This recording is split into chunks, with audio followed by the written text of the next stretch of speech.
Саламатсыздар ма? Менің есімім Жадыра. Бұл подкастты түсіріп жатқан себебіміз осы елге көріп отқан көрерменге пайдалы болсын деп осы подкастты түсіруге шешім қабылдадық.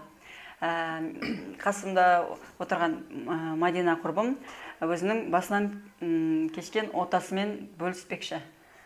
Мадина, өзің жайлы айтып өтсең. Менің есімім Мадина. Мен жасым 35-те. Мен өзім туған жерім Алматы облысында тұрамын.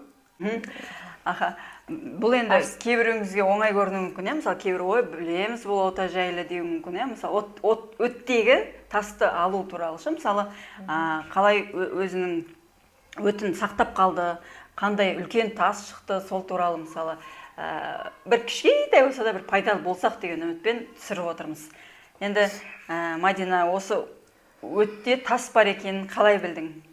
Менде алғаш рет өтінде бірақ білмедім тас бар екенімді.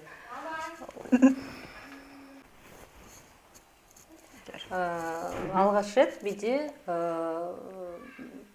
жаңағы жүрек айну болған. Одан кейін оған мән берген жоқпын. Кейіннен қабырғамның асты ауыра бастады. Бір ай жүрдім, оған мән берген жоқпын. Одан кейін, бір айдан кейін менде уже приступ болды. Приступтан кейін мен Челек ауылына барып, прием покойға апарды. Сол кезде маған өтінде тас бар деп айтқан еді. Челекке апарды дедің, е? Сол енді неліктен өзің ота жасау туралы шешім қабылдадың? Неліктен Қазақстан емес деген сияқты? Өткенде бізде өйткені бізде Қазақстанда кепіл берген жоқ та, дұрыс па? Иә, кепілдік. Кепілдік. Гарантия жоқ дейді да, бірақ өтіндегіні жаңағы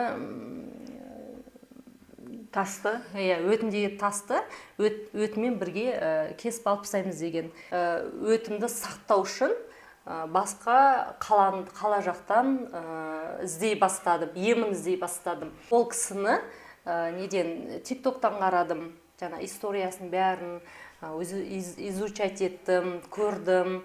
Сондықтан сол кісіге өзім WhatsApp арқылы шықтым. Жаздың, е? WhatsApp арқылы шықтым, жаздым ол кісіге. Бірақ ол кісі жаңағы полный анализ бәрін тапсыр көреміз деді. Сондықтан мен толық анализ тапсырып, өзіне жібердім ол кісіге. Бірақ ол кісі гарантия береміз, өтін сақтай аламыз деді маған. Қалай өтті Бишкекте? Біз барғанда Бишкекке алдымыздан жаңағы неоклиникті айтам ғой? Неоклиник деген отделение, частный ма, білмеймін, частный.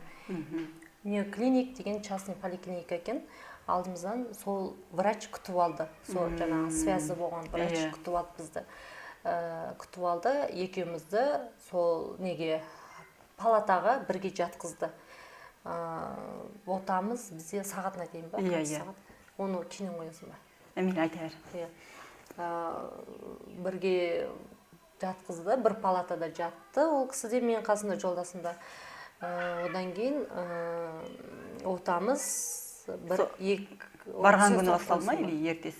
Барған кезде басталған жоқ. Ертеңгісін басталды, кешкісін. Жаңағы анализ бәрін уже тексерді. Анализ бәрі осы жерден алып кеттік, бәрін жібердім. Онлайн жібере салдым? Онлайн жібере салдым. Содан кейін бір күн сияқта болдық. Ертеңгісін, кешкісін отаға алып кетті. Тамағы бәрі өзінде. Жолдасымда сияқта тамақ ішті, екеумізге сол. Сол бір палатаны кәдімгідей берді, жақсы екен. Енді қанша сағат? Неше сағат өтті? Оған отаға 2 сағат өтті. 2 сағат өтті, отадан кейін келдім, жаттым, бірақ бұлай қатты қиналған жоқпын.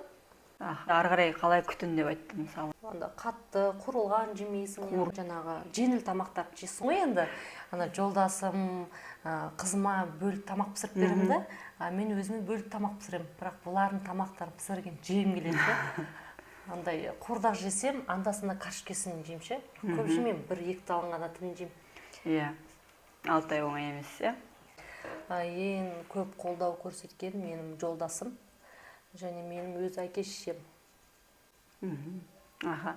Жаңа жолдасың қайта мен де қуанып отырмын да, соны естіп ше, жаңағы бірге барды, өзіңді жалғыз жібере салмай, иә, қасыңда болды, бірге жаңағы поддержка ғой, қанша дегенмен, бүйтіп оянған кезде қасыңда ешкім жоқ болса. Иә, біраз. Мадина, енді сен ота жасадың, иә? Енді ота жасағаннан кейін өзіңде жаңағы өт бар ма, жоқ па, білу керексің ғой, сол қашан УЗИ-ге түстің? Мен УЗИ-ге 1 айдан кейін түстім. УЗИ-ге түскеннен кейін өзім көрдім ғой. Көрдім, өтім тұр екен да, бірақ ішінде тас жоқ екен. Соны қатты қуандым. Иә. Сосын доғдырға жібердің? Иә, жаңа Ұлықбек Жомартовичқа жібердім. Ол кісі өт жолы жақсы жүріп жатыр. Бәрі жақсы, дәрінді үзбей іше бер деді. Жазған ол врачқа, аз-аздан жесем бола ма десем, болмайды деп жазып жіберген ғой. Қазір болмайды? Иә. Жеген тамағымды сұраймын, мынаны жеуге бола ма, мынаны жеуге бола ма десем, ол врач сразу жауап береді маған. Ару жесем бола ма, жазып жіберсем сразу жазады жауап ше, болады деп ше. Аз-аз деп жазады. Аз-аздан же деп айтады.